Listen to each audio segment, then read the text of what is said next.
Pessoal, para esta semana, a gente continua trabalhando com a matemática financeira, continua trabalhando com juros simples, e nessa atividade a gente vai aprender como calcular os capitais, né?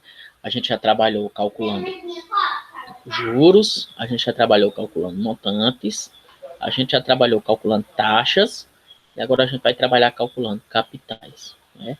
Não muda muito as situações e problemas, são similares. E a forma da gente trabalhar também é bem parecida, porque a gente usa praticamente a mesma forma, tá bom? Assim como a gente fez no cálculo das taxas, para você calcular o capital aplicado em uma transação financeira, usaremos a mesma fórmula do juros simples e, para facilitar,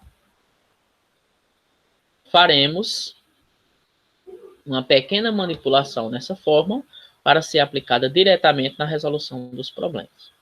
É de extrema importância ter atenção na interpretação das situações para conseguir tirar das mesmas todos os dados necessários para os cálculos, tá bom?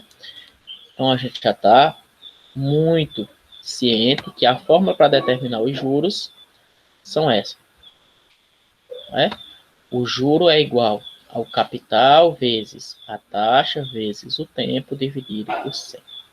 Esse 100, sempre gosto de lembrar que é justamente o proveniente dessa taxa, né? Essa taxa é em porcentagem, e a gente já usa o 100 aqui para facilitar e não trabalharmos com números decimais. Bom,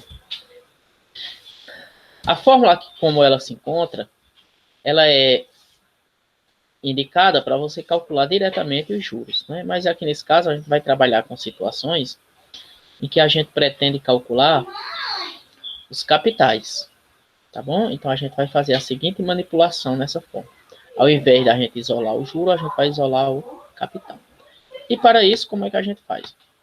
Subentende que tem um, multiplica meios pelos extremos, né?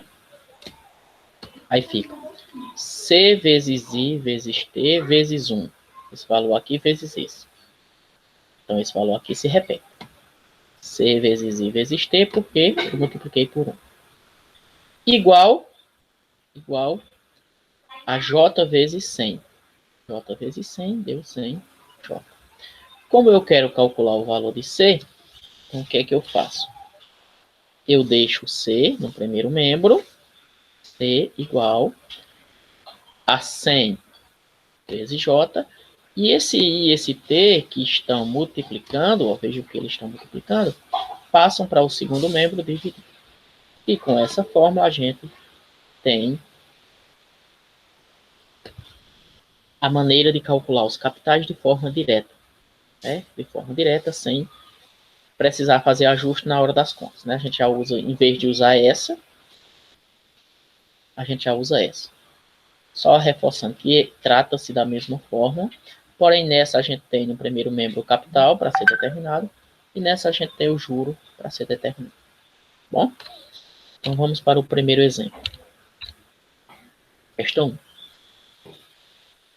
Diz aí.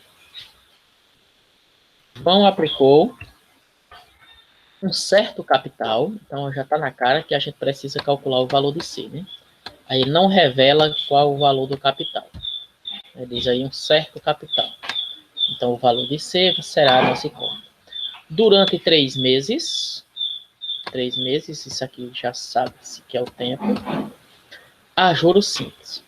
Após esse período, recebeu 3.600 de juros. Então, esses 3.600 são os juros. Sabendo que a taxa dessa aplicação foi 6% ao mês, 6% ao mês, isso aqui é a taxa, então isso aqui é o valor do nosso I. Qual foi o capital aplicado por João nesta transação? Então, como falei, a gente vai determinar o capital. Pela fórmula que a gente deduziu no slide anterior, teremos C igual a 100 vezes J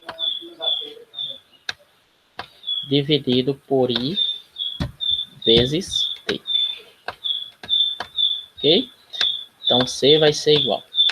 Substituindo os valores aí, a gente tem 100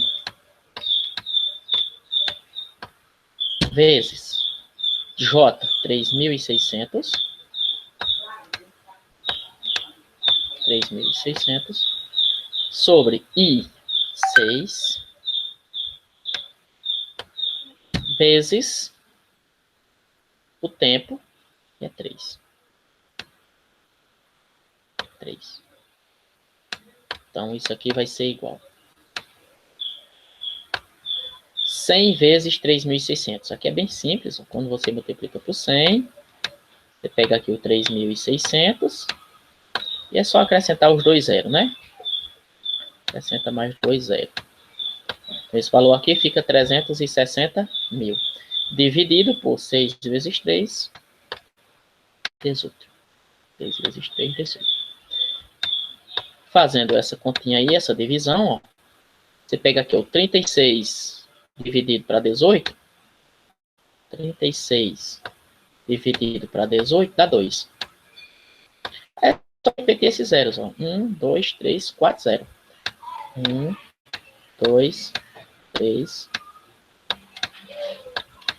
4, 0. Então, esse é o valor do capital. Capital aplicado aí foi 20 mil reais. Então, a alternativa seria a nossa letra I. Então, vejam que é fácil, com a leitura bem calma, dá para tirar os dados direitinho do problema, joga na forma, faz as continhas direitinho e dá a resposta, tá bom? Então, essa é a primeira questão. No próximo vídeo teremos a segunda questão.